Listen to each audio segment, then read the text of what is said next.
The broadcast is now starting. All attendees are in listen-only mode. Hey, good afternoon, everyone. This is Lauri Stevens talking to you from beautiful National Harbor, Maryland, just across the river from Alexandria, Virginia. And it's a nice day out there today. Glad to have you all along on this webinar. We have people from all over North America tuning in to what I think is going to be a very informative session. We have Christine Townsend, who is the CEO and founder of a company called MusterPoint.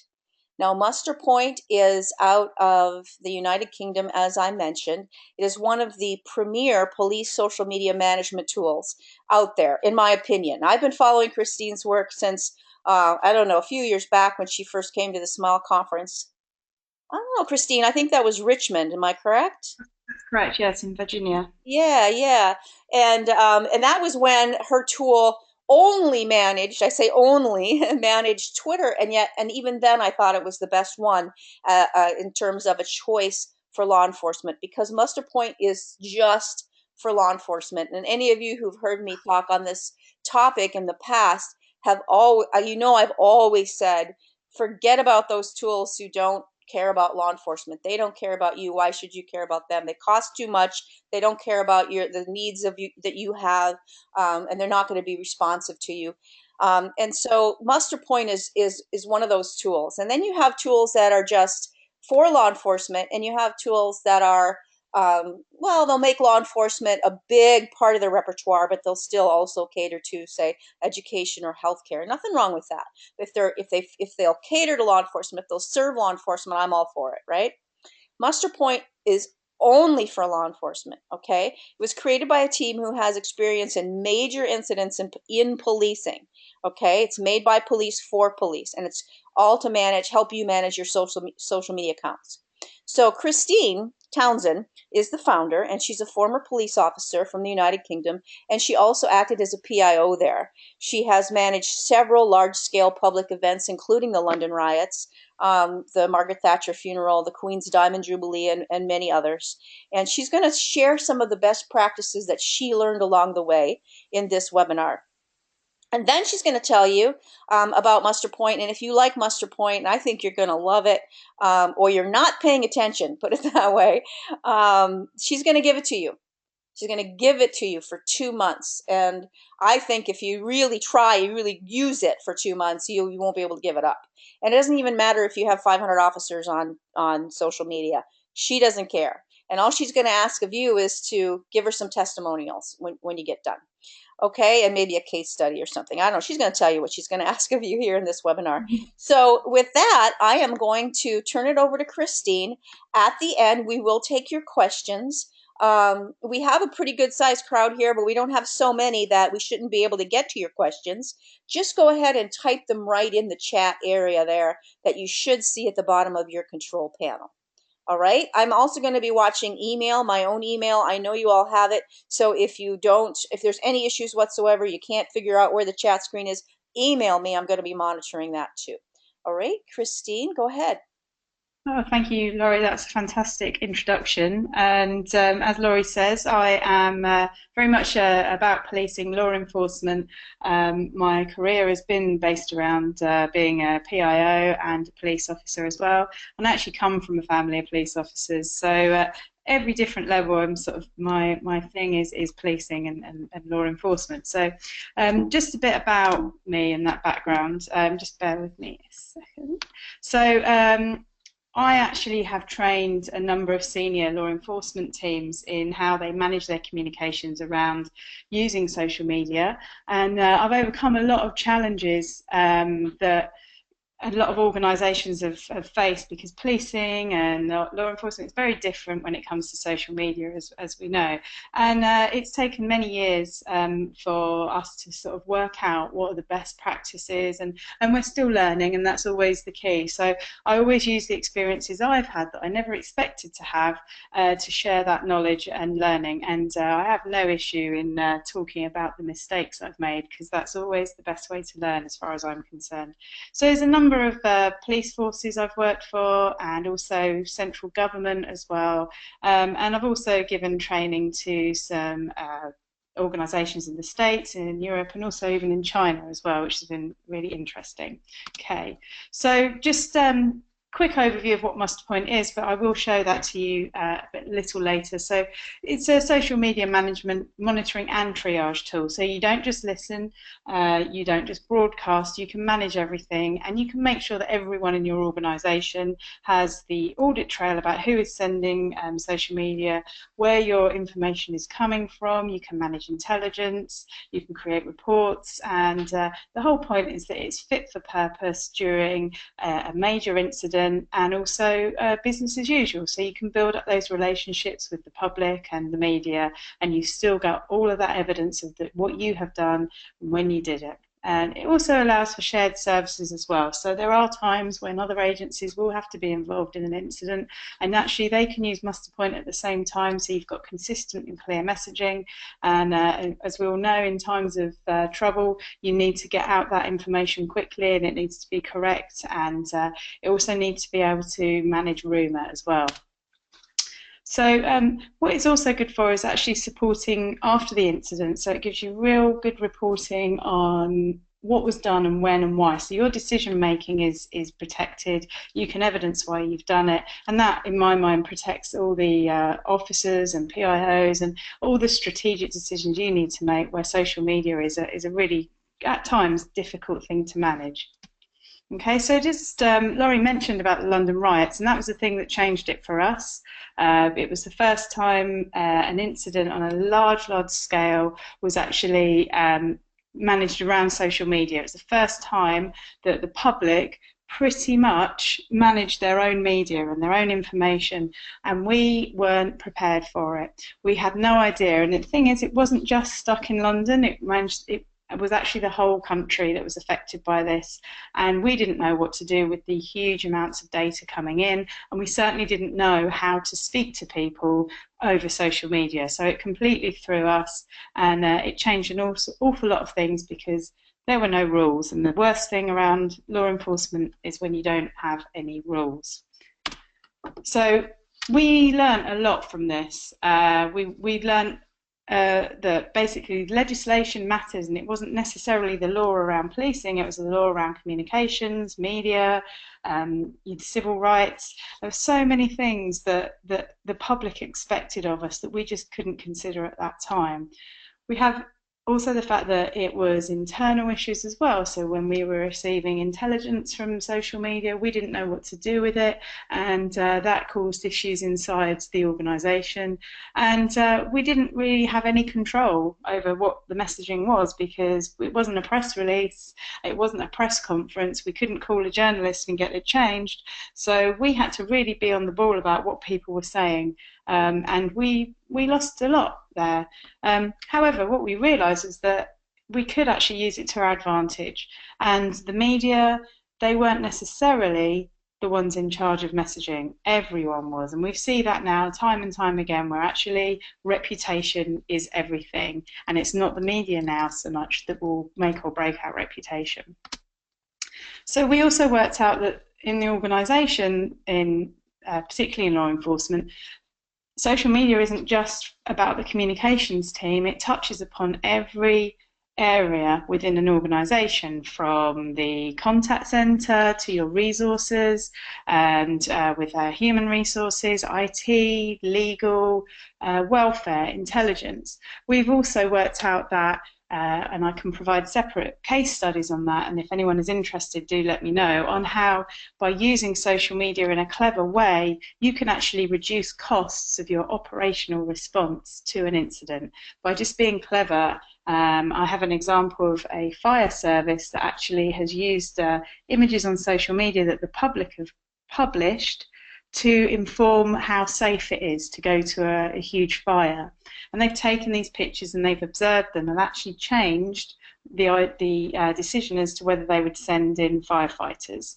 So it's looking at how you can use it in a really smart way without it actually being a burden to the whole organisation. So crisis is something that I love. It's an ongoing joke that, I'm not happy unless there is a crisis, but the thing is, it's the key thing when you're using social media in a crisis is to ensure that you actually know what a crisis is, and establishing some rules of engagement. And actually, when you think about it, social media is another communication channel. It's slightly different from someone picking up the phone and dialing 911, for example, but it's still a method of communication that is two-way. And when you know prior to a crisis happening who's responsible for what, and organise your operational plans to ensure that social media is right across the organisation, you will find it a whole lot easier to deal with something when it suddenly happens. And I always say, don't ever think that would never happen here or that would never happen to me, because every time I did that, something terrible would happen. And so these are some of the things that happened whilst I was on duty. So sat eating my breakfast one day, and then we found out Margaret Thatcher died, and I realised that actually we would be the ones that would be managing the funeral for that because of the policing area we were in. But that was also a completely different scenario. We had a little bit of planning, there were contingency plans in place to, for example, a helicopter crash that we had in central London, which I actually found out about on Twitter before the emergency services did. We had some other interesting experiences, which all of these have made front page news, and I've been there to manage the social media around them. And you can see that right across the board here, they are all different types of crises, but they have made us be really stretched around social media, and we've had to really adapt very, very quickly to ensure what our priorities are. Is it evidence gathering? Is it rumour control? Is it reputational risk? Is it warning and informing the public? Is it speaking to the media? Or is it a combination of all of those?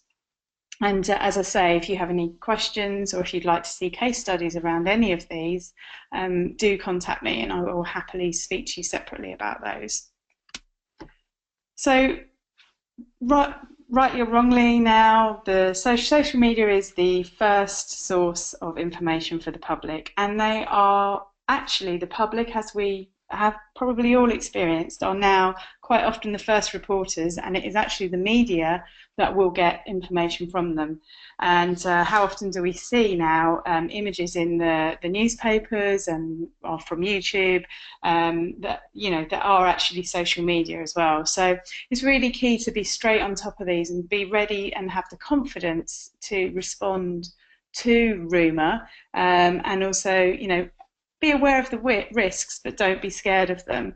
And one thing that changed it for us was that we could actually speak as well. And once we had that confidence to speak as an organisation that had a conversation and something to say, rather than an organisation that literally just pushed out a message, we actually got really good reaction from people. And undoubtedly, you've seen it with your officers. They're going out in the community and they're talking to people, and they're doing it online as well. And the public are now coming to expect that we will respond as quickly as anyone else would respond. What they obviously don't understand is how difficult and political it can be in the background. So you need to balance out their expectations by giving them something with that. And I have a crib sheet around who responds to what and how they should respond that can be adapted to organisations of different scales and with different sort of political issues. Again, if anyone would like to see any of this, just let me know. So it's about risks and threats with everything. You do it when you make an operational plan about how to respond to a certain incident. But the key thing for me is about evidence. And I have always made a point of evidencing every single decision I have made and why I made it. And I've actually had to stand up in court and be questioned about my communications decisions and why I did it at that particular time, why something was published on social media.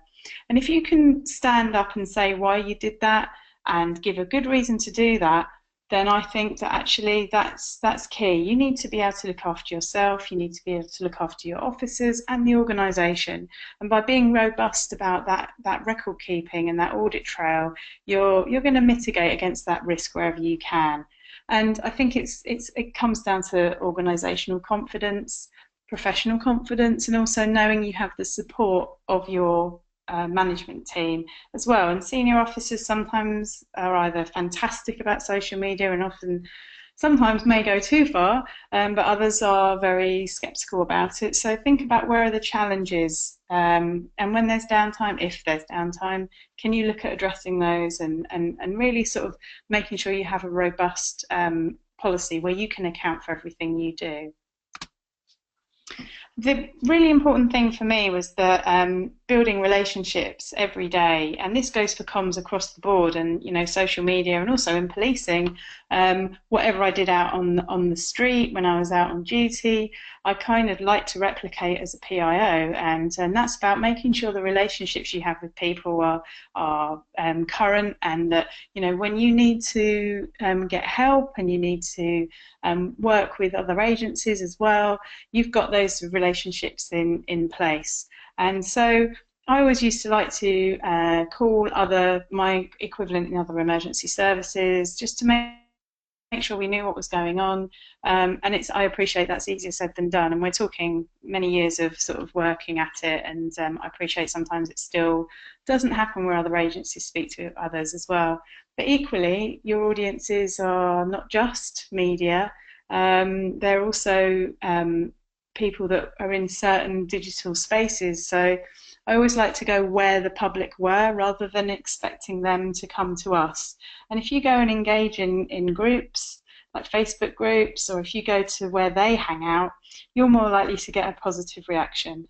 If you expect them to come to your digital space, I'm not so sure that works so well. So the thing is that obviously with every kind of incident, it's getting those facts out there and making sure that they are clear and consistent and frequent. There's nothing worse than people not getting information, because what they will do, they will go out and find it wherever they can, and quite often that's not right. You need to be the voice of authority. And when I say voice of authority, that's more in terms of establishing that reputation that what you are saying is correct.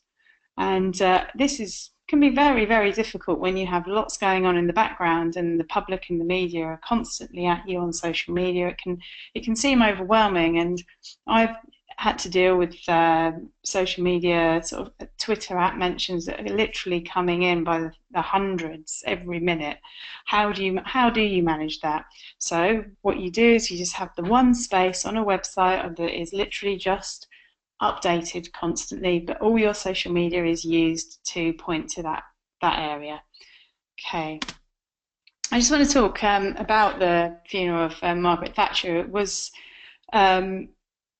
a very different experience in terms of that it's a very pre-planned event, and sadly for anyone who has a pre-planned event is their funeral, but it was one that was actually the biggest event that I've ever managed in a very small space. I was actually at the City of London Police at the time, where St Paul's Cathedral in London is. So as soon as it was announced, we only had 10 full days to prepare, and it's the largest funeral that we'd seen since Princess Diana in '97. Now, we had a team of 3 people in our media team, and so you can imagine that 3 people trying to manage this many requests. We were having about 20 an hour for just going on for nearly 2 weeks. And we also had to manage the social media around this. Now, there were actually, I counted it at one point, 26 different agencies involved in just the one day, the one event.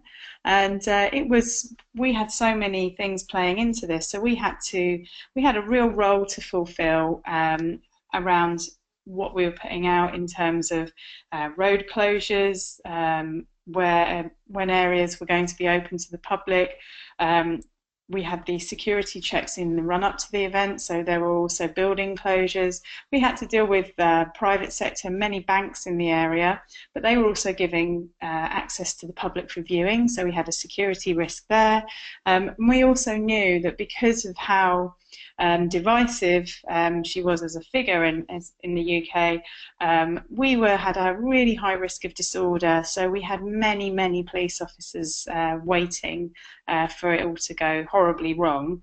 And also the media, the world's media, are watching this, and I actually had more media inquiries internationally than I did for the Queen's Diamond Jubilee.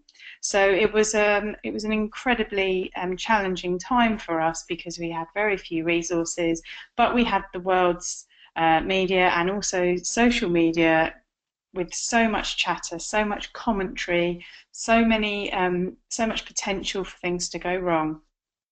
So when there's the big issues of this, you tend to miss small things that could actually jeopardize everything.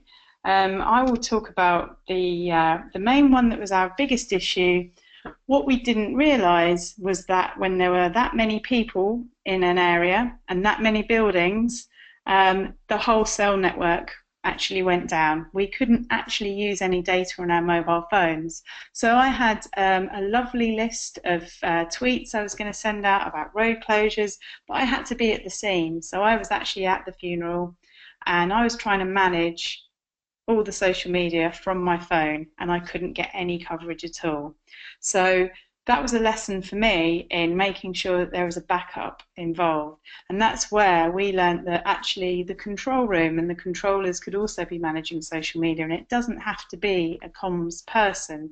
So I actually found myself on a police airwave radio, and I was actually contacting them on the radio in hushed tones whilst the funeral cortege was coming along, and asking them to tweet as we went along as well. It was also important that any images that were being published by the public were being viewed in terms of intelligence. Now the thing is, you can have an intelligence hub and intelligence officers, but if you've got other people monitoring it that do it for a different role, they also need to understand what intelligence might be. So it was a really challenging day, and the standout item for me was that we were alerted to the fact that someone had tweeted a picture of an unattended police officer's rifle on the roof of a building. So what had happened was that the Press Association had access to this building through the private sector, I think it was a bank, and they had taken a photo of the gun but cut out the police officer to the side. So of course this sent everyone crazy, thinking that there was an unattended rifle on the roof and that the police weren't watching it. So this also added to my role, in that I had to liaise with Press Association. I had to get them to take the picture down. Unfortunately, because by the time I'd managed to get hold of the person who'd taken it, it had been retweeted thousands and thousands of times. So this had actually skewed my communications response. So it quite often helps to think, well, what could possibly go wrong, and how would I respond to it? You're never going to cover off every issue, but to think about what people do and say on social media. And you know, we know that not everyone is supportive of law enforcement, so there will be people out there trying to skew things, trying to get an angle, and generally try to cause issues when you're trying to do the best job you can do. So think about the basic challenges in line with the strategic issues as well. I'm just going to touch on this issue briefly. The G20 riots that were in London actually were covered by 8 different police forces, and this goes down the City of London. And at the time this happened, there was a member of the public who was killed unlawfully by a police officer, and this caused a huge issue across the country and further around how the police in the UK manage protests. And there were an awful lot of failings that were identified, and the difficulty with this was that it was a hugely vocal issue on social media. Now for us, we had to manage this with still our small team of 3 people, and we were looking at the court results of this, about when the police officer went to trial. And so it was really difficult because of how many different police forces were involved to balance that solidarity, if you like, with our other colleagues and making sure that we had consistent and clear messaging, but also educating the public about the fact that there are things where you have other police forces that come in and help you, and that this makes things politically very difficult. We had a number of issues around the reputation of policing on a national level, and also on a force level. And we also had to deal with the City of London and private sector banks and their reputations. And so it was a significant effect of media coverage on reputational risk, and it took a long time to recover from that, and put into question how we used social media to engage with the public, and whether we don't know still, from our point of view as the City of London Police, whether we were informative enough or robust enough. And it was at a time when social media and sort of law enforcement was still very very grey area, and who did what and when.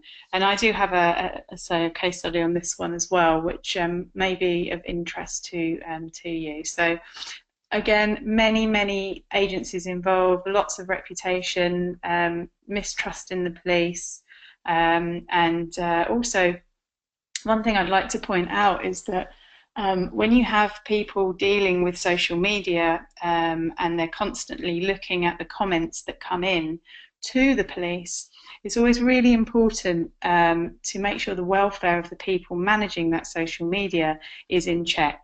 Now, it's actually very draining, and no one really appreciated the effects of how receiving so much abuse online can have on someone. And when you're doing it constantly, you just need to keep an eye on your colleagues and make sure it's okay. We still have a duty of care to deal with social media and the public. Now that's it. They don't expect anything other than a response or something done with it. So just make sure that people are looked after, because I know of many colleagues that have actually had issues with viewing images that have been sent to them as evidence. And when you start off in a role as a PIO, for example, should you be looking at really graphic images, footage? I mean, there is no choice in the matter. So look at how people are, how long they're doing things, and whether it can be split out, and just keep an eye on people. So that's essentially some of the cases, and I've touched on them very briefly, but I'm more than happy to share more information about that. And Lauri, I don't know if you want to throw open for any questions now before we move on.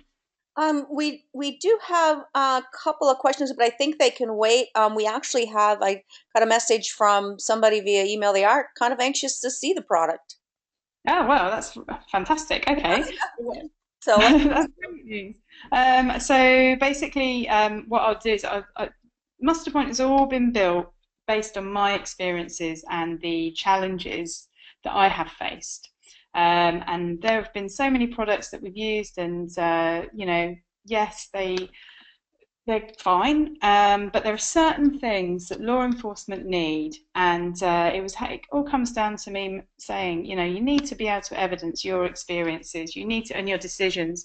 And so what I've focused on is ensuring that MusterPoint provides you with that. And also, if you do have 400, 500, 600 officers, if something's being monitored, you can at least send it to them. You can't manage everything on your own. So let me just show you around. Can you see that screen okay? Can I just double check? Yeah, I can see it, so I can only assume that our audience can see it. And I want to thank you for that, Christine. I think one thing that jumped out at me was I always hear about, in this country especially, when other police forces are involved, a lot of times the local police force, the one who's got the information that needs to get out, shuts down because of the involvement of the federal police or what have you. And I really appreciate you making that point of how you had to work together with those other agencies. You may well have different viewpoints. Everyone does, and there are also, they'd say, egos involved, and there's all sorts of politics going on. But at the end of the day, it is duty of care that the messaging to the public is accurate and consistent. So people need to know that they can trust you, and if they can trust you in your messaging, they grow to trust you in everything else, and that's my belief, is particularly as a PIO.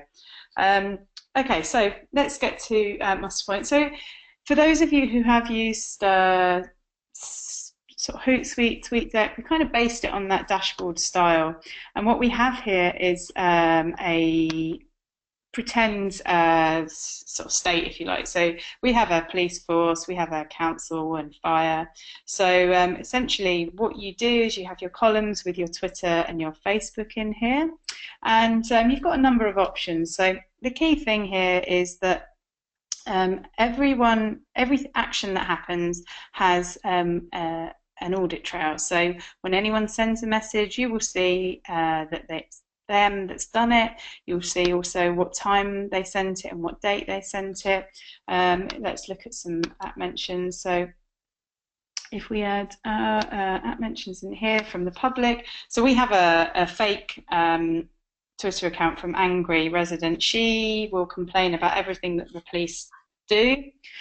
So what you can see here is that we've tagged it as a customer inquiry at this stage, but you can also tag her. So the tagging option here actually enables people to quickly identify who someone is. Oh, just bear with me, sorry.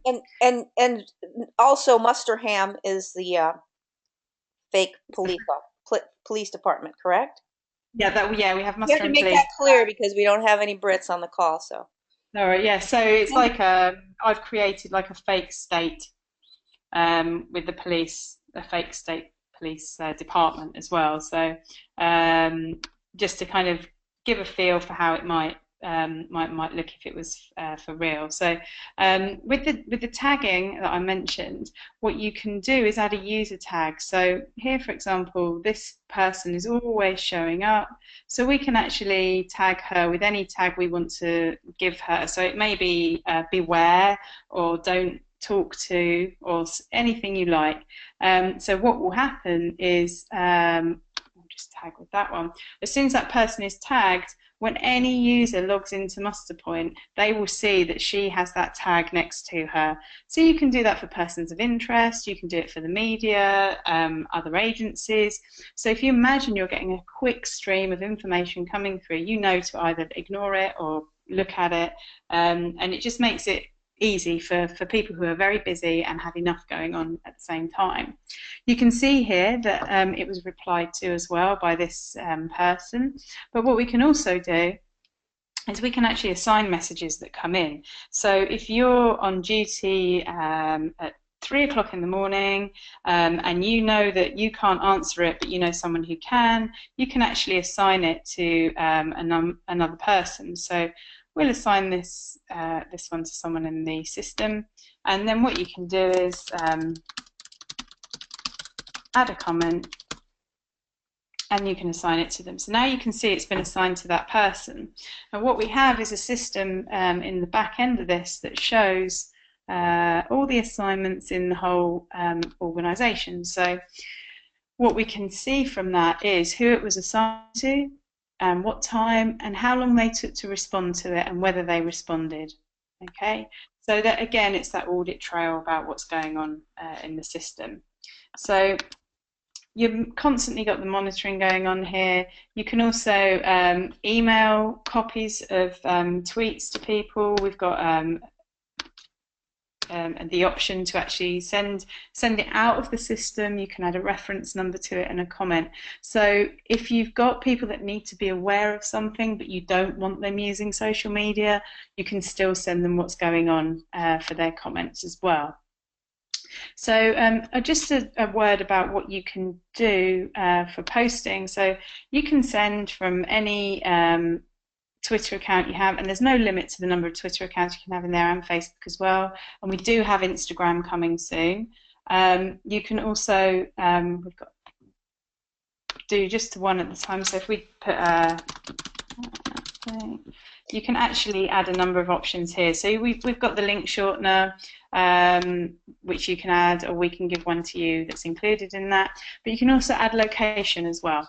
So if, for example, you have road closures, or you have, you can see where I am in England here. We'll go over here. We'll go. You can drop a pin in there, and you can actually insert that into the message that you're sending, and then what will happen is when people receive that on mobile, they just hit on it and it will take them to Google Maps as well. So when I used to be a traffic officer, I couldn't often update where I was because I had no reception or mobile cell signal. So I would actually get the control room to do that for me. We've also got an organisational photo library. So as a corporate communications or press office, you can actually preload images in here. And what we found is that when people are a bit nervous about using social media, they don't often put brand messaging out particularly well, but if you give them any of your corporate images, you can put those in there, and then they've already got them available. So it's all consistent. We've also got the scheduling options. So when you schedule a message, something that we've found many of our clients really love, and let me just schedule that for tomorrow, we actually have crisis mode. So you have a list of all the scheduled messages. If you had 400 people scheduling messages and then something happens, you want to be able to suspend all of those. So we've got here crisis mode. So you can literally just hit one button and absolutely everything from the system is suspended, and it can be used by one person or one team as well. That's great. I haven't seen that anywhere. I mean, I'm not saying it doesn't exist, but I've not seen that. I've learnt the hard way around scheduling inappropriate messages, and then something big goes off and it pops up in the middle of a stream, and what's the first thing the media or the public do? They'll pick up on your inappropriate tweet that's gone out in time. So there it is, one button, click, and it's back on again. You can do it individually, and you can also edit other people's if you don't think they're quite appropriate. You can see it in a calendar as well, so you can see messages that are due to go out on a monthly basis. You can also, you can also move them around in the calendar. So here, for example, we can shift it back there. You can look at when things are spaced out, just so that you make sure you've got a broad overview of everything going on. Okay, so that's the scheduling. We've also got the option here with your users. You can add as many users as you want. We have a couple of police forces that are on 200, 300 users. They can go in as many teams as they want as well. So these are all our users in here. But the one thing you can do is put them into training mode. So when they're using the system, if they're in training mode, they can actually still carry on posting messages, but it comes to you for approval first. So it's just like a little workflow. So you make sure that nothing inappropriate goes out, but they still get the practice in for using the system and feel like they're learning how to use social media as well. So I've trained 200, 300 officers at a time. Some are really nervous, so they don't do anything because they're scared to get into trouble, and others do too much. So it's simple to add those in and put them in training mode and then take them out as well. So you can also have as many teams as you want and sub-teams. So here, for example, in the police, we have the communications, we have the contact centre, we have all manner of intelligence departments as well. So it really does, you can really triage out to the whole of the organisation as well. We've also got within this user reports, which actually is quite a basic function but provides the information you need to see when someone last logged on, when they last sent an update, and what teams they're in, but also nothing is ever deleted. So here you can see a list of all the messages I've ever sent, and this can be exported as a PDF. So if you ever need to review what people are tweeting for their account, you can do so. You can also suspend users and teams. So if you don't want people going on, you just suspend them and then you react them once they come back in.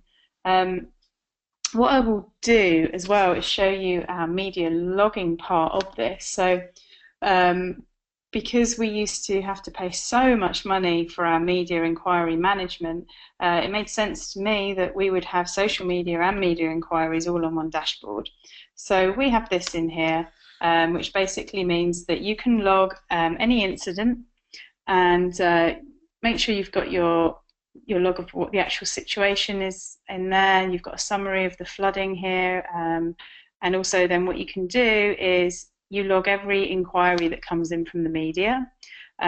Once you've got those all in there, you can actually assign these inquiries to people for them to deal with. So you may be in your press office, or that you're in a PIO role, and you need to make sure that the right people are doing the right things. So you can get those inquiries out to people. Then you can add your comments as well. So here you can tell I've been a PIO because that's my favourite thing to say. But you can add comments on here. And you can also add social media from this, so you get the log of what's been going on, date and timestamp and the author. And we can also add press releases in there as well. So it's easy to create a press release, which you can then send out to social media. You can also decide the publishing time of it, or whether you want it to be released immediately, and then that will also be kept in your log as well. So what you'll see here is a list of all the things that have happened. They're logged. You've got your decisions in there as well. So Brilliant. we go back. You also have within this, you have a contacts database where all your media would go in there as well. So this is literally, again, it's that kind of making sure everything you do is proven and why you've done it. So if we go back to the social media section. So one thing that's really important is that everyone gets the right information as well. So we've made sure that when anyone logs in, what you can actually do is share columns with the teams and the people straight away. So what you don't have to do is ring up everyone and say, oh, can you add a search with this, because some people spell things differently. You could be working from different streams, whereas if you just do this, you share it straight away with their contact center, and as soon as that other user logs in, they will see exactly what you want them to see. And you can then take it away from them as well. So it may well be that you have one person dedicated to just following certain search streams, share it with them. As soon as they deal with anything, as you can see here, it will come up with that they've been sent that, and the date and time they've done it. So you know straight away if someone has replied. So if there's no log on here, you know that it still needs to be dealt with. But you could also tag that as well as something that needs to be looked at. So we have news searches in here as well. So you can add any searches that pulls in sort of straightforward Bing news searches. We have different searches around, we put Twitter searches, YouTube, Instagram searches. So you've got a really broad overview of everything that's going on, but you can also engage with those people if you want to, and you can export these also. With the searches, you can actually choose any type of source as long as it's open source on there. Apart from Facebook, which unfortunately doesn't let us search everything, but that's Facebook. You can create tabs to add all different types of information in there. Some people keep it really simple. Other people have an awful lot of searches that are based on geography, that are based on certain areas of interest. And again, you can just share these with people. So this is quite a busy one where people have been trying this out.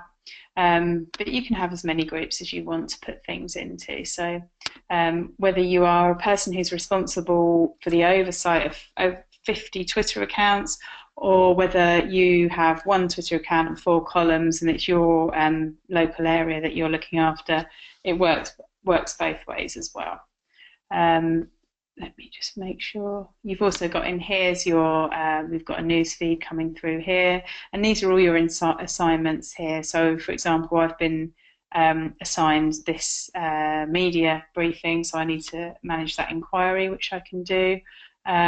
but you also get emails about everything that you are assigned to do. So let's just check through the settings. We have different types of analytics as well. So we actually found that the most important thing people wanted to know about was how many messages were sent from an account, how many were retweeted, and how many followers they've got. We have this basic option here where you can create for all of we've got dummy data in here, so it doesn't always show everything. But what you can actually do here is create a regular report. So you can see we have our Twitter accounts, for example, and then what we can do is actually choose to send this out on a weekly basis or a monthly basis, and it can go to anyone that you want to email it to, and they will then get this automatically, and you don't have to worry about doing it. So is that how you monitor whether or not your officers that you have representing you on, social media, that they're really using it? Yeah, absolutely, and that would be in the user reports here. So one thing that, bear with me, excuse me. Users. And I want to let you know, Christine, we do have a number of questions, just in case you're wondering. Right. Okay. So this one here, for example, this is every user, every time they've logged on or when they've logged on, so if they're saying, oh yeah, I'll send loads of tweets, I promise, and then you're like, actually you haven't done it for 2 weeks, so you don't really deserve a Twitter account. Right. You can see You're paying for MusterPoint for them. Yeah, exactly. So you want to be able to say, they've been doing it, and also it's actually for good work as well. You may have some officers in there that are really going, doing well on it, and you want to say, well, look, we've got it here that you're doing a great job. So thank you and well done. And I used to monitor 90 Twitter accounts across one whole police force, and it was really hard work to see what everyone was doing. Whereas with this, you've got your user reports right there, and you can see when the last update was sent as well. So it's that simple information put into a straightforward and easy way. So I've done the job. I know how hard it can be. Well, and I know that you work very closely with your clients as well. If they say, hey, Christine, we'd like to be able to do X, Y, or Z, you usually will find a way to make that happen.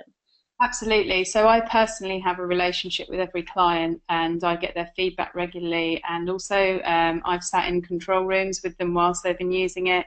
I'm doing a major exercise next Tuesday with one of the clients to use MusterPoint to test their social media response as part of a wider emergency exercise. I give advice on, how best to set up the accounts, and, if they want any features, we look at whether we can integrate them as well. And I also give training. So because I understand the challenges, I see the differences and the nuances in law enforcement and social media, I can really be on hand to do that. And I'm actually on call a lot of times if they do have something that goes. We can actually pull people in remotely to help manage a huge influx of social media, because we know how to do it. That's what we enjoy doing. So and the outfits out there that are not catering to law enforcement are going to be hard pressed to give you that kind of service. Now, Christine, we have 12 minutes left, which isn't to say we can't go longer, but I know some of the people on the call probably don't want to go that long. So Are you up for answering some questions? Yeah, please go ahead. Okay, well, just really quickly, you mentioned that you capture Twitter and you capture Facebook, and you're about to capture Instagram. Does that summarize correctly? Yeah, that's correct, and also LinkedIn pages as well. Okay, so with regard to, we have a question from Mike here that he's asking that you mentioned you can capture Facebook. How are you getting around the Facebook API restrictions? So we can't, and I always like to be totally upfront with people. So you can use it to manage private messages, as in page messages, and also your pages. But when it comes to closed down groups and things like that, we don't access it because this is open source, and it's not something we can do easily. But we still have a level of engagement with Facebook. Okay. Okay, and I think that's kind of what some of the others are doing as well. Now, Jennifer is asking, can you batch upload scheduled posts? So write a bunch of posts and batch upload them like you can in Hootsuite. Yes, you can. What we have been trying to get around is the whole duplicate messaging as well, because a number of people ask to do repeats on that. We haven't managed to get around that, unfortunately, because it's considered spam. We are going through a test phase with our batch upload because we found that there might be a better way than an Excel spreadsheet in doing it. We're still testing it, and we like to work with people to look at this testing functionality to see if it's of any good. So more than happy to open that up to people to have a look at so we can hone it. Okay. And this one is from Mark, and he's from in Canada. He's asking, does the program search keywords from across the internet and Boolean, does it do Boolean searches? Yes, it does. And Surrey Police here in the UK have, I think they've got something like 120 odd searches running at the moment where they use Boolean searching. And Laurie, I know you may know Andrew Fielding from Surrey Police. He is an absolute genius when it comes to Boolean searching. And I have a great fact sheet from him. And he actually manages MusterPoint for his agency, and he's taught me some things about it that I didn't realise. So again, we've built that into it. Outstanding. And also from Mark, can internal users see what each other is doing in real time? So like when they're typing questions.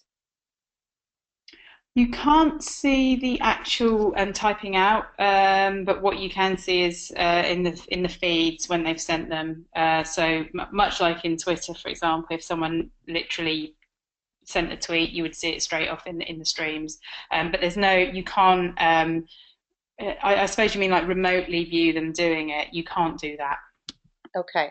And Dana from Florida wants to know, how do you get contacts into it? You can import them by CSV or Excel spreadsheet, or what happens is it's got a memory, so you just literally add them as you go. Okay, so that answers his second questions. Can you import bulk contacts? And that's clearly yes. So Yes. Mike is asking, this is a second Mike on the call. Can you post to multiple accounts at the same time, for example, Twitter, Facebook, and others? He's mentioning also Google and Nixle, and I know you don't do Google or Nixle, but can you even post to Twitter and Facebook at the same time? Yes, you can. You can literally just select all accounts and send one message. So if it is a warning and informing, emergency message, it goes straight out there. But I have to add, that's a bad idea, Mike. Bad, bad, bad idea. Except, well, My favorite Facebook and Google wouldn't be bad. I mean, that's kind of the same format, but I definitely would not be typing to Twitter and want it to go to Facebook at the same time. And then with regards to Facebook, do you have to be logged into Facebook to follow individuals? Does that make sense? The way it works is through OAuth, so we don't store any passwords or anything like that. So essentially, when you link your Facebook account, it would link the page and the page messages. So if you have you're following people in Facebook, then yes. But I would need to get back to you exactly on the intricacies of that because I'm not quite sure I've grasped the question exactly. But whatever you can do in Facebook, you can do on here with regards to pages and page messages. Okay. And this one's also coming from Canada. Can several streams or Twitter accounts, for example, be pulled into just one stream for easier on-screen management? Not at the moment, but we are actually working on that because we've had that as a request. So kind of like a triage workflow. We are actually building it at the moment, so it is coming. Is there an automatic tagging option from specified users available? I'm not sure I understand that question, but I think you will. No, we've actually steered away from this because it can give false results on it. I personally still believe that the human eye is the most important thing. Once you tag someone, it stays with them forever until they're untagged. We have looked at whether you can collect anything that's tagged into one kind of area, if that makes sense. But I'd be willing to look into how that would be expected to work and what you'd get out of it. I take it that means on things like keywords and certain types of profiles, maybe. But I'm happy to discuss that separately because it sounds interesting. Yeah, But okay. We'll definitely get you in touch with Mark. And then the second half of his question is content saved if a user deletes a tweet? so we actually have a screen grab option that's coming soon. So you can grab it quickly and it will time and date stamp that screen grab with your username as well. So even if they do delete it, you've still got a copy of it. We have some majorly engaged viewers here. We have lots of questions. Perfect. Picking up on the fact that this demo is all browser based, how is it to use it from a mobile device? Do you have an app or do you use it from a browser? We use it, we have a mobile responsive browser. The reason we don't have an app is because it's an absolute nightmare to get apps onto some government devices for security reasons. So it's literally mobile responsive. You can do the basics, send, respond, assign, but also on iPad you can switch between mobile and desktop version. Beautiful. And Mike is asking, how are sources loaded into the product? So essentially, like I say, you do an OAuth. I can actually show you that. Bear with me. It would be, here we go. Just bear with me a second.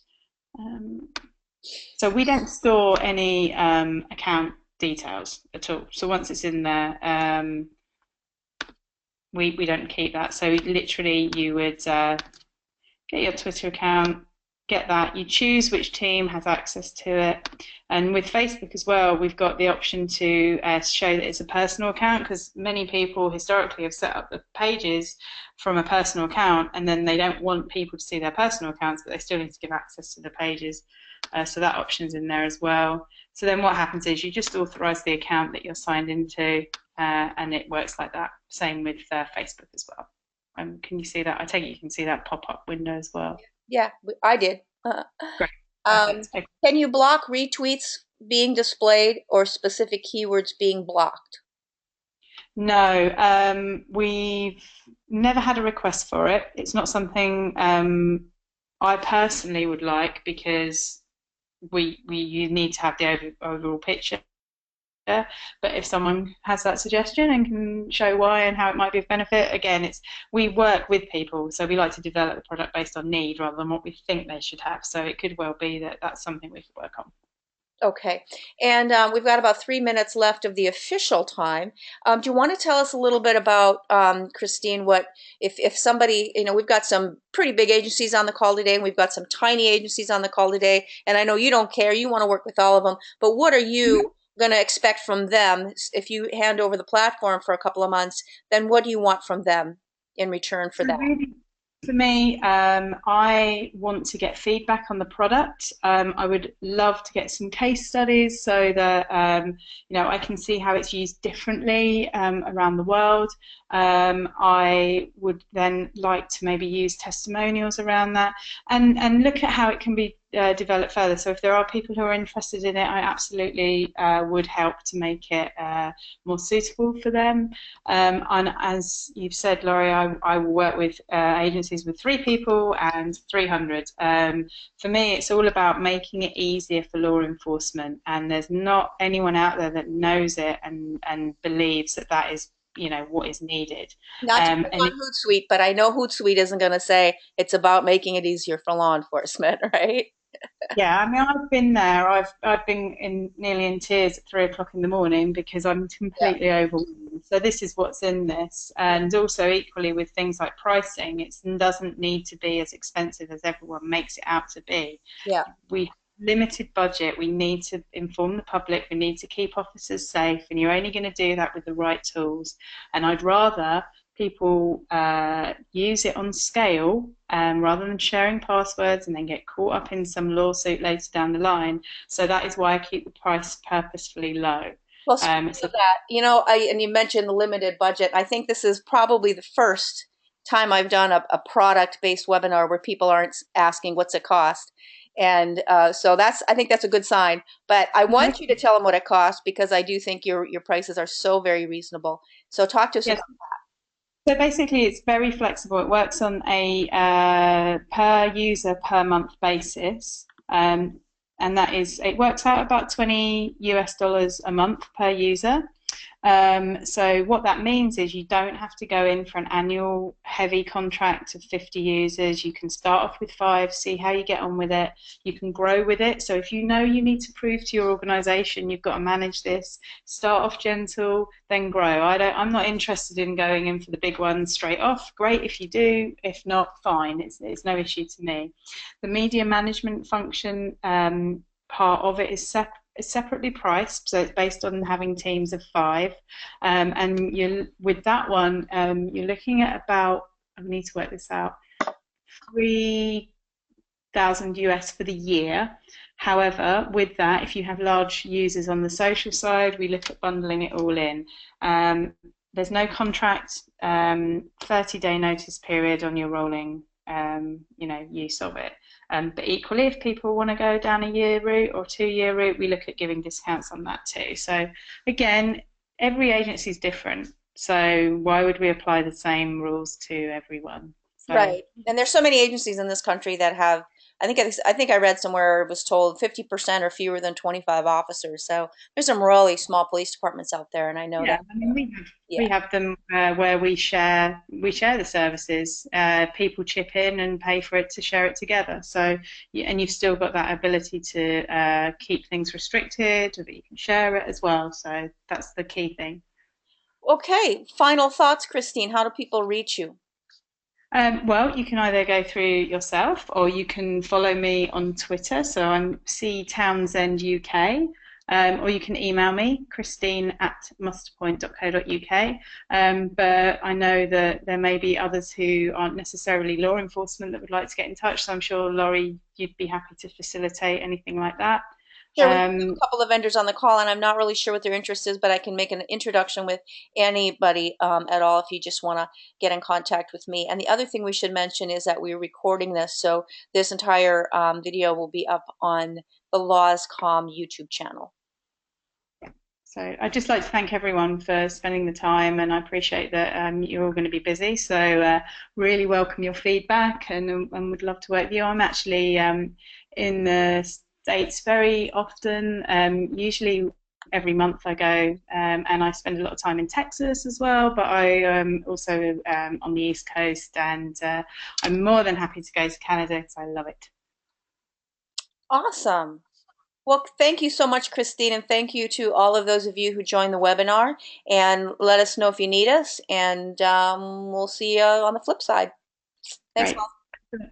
Thank you. Bye bye. Bye.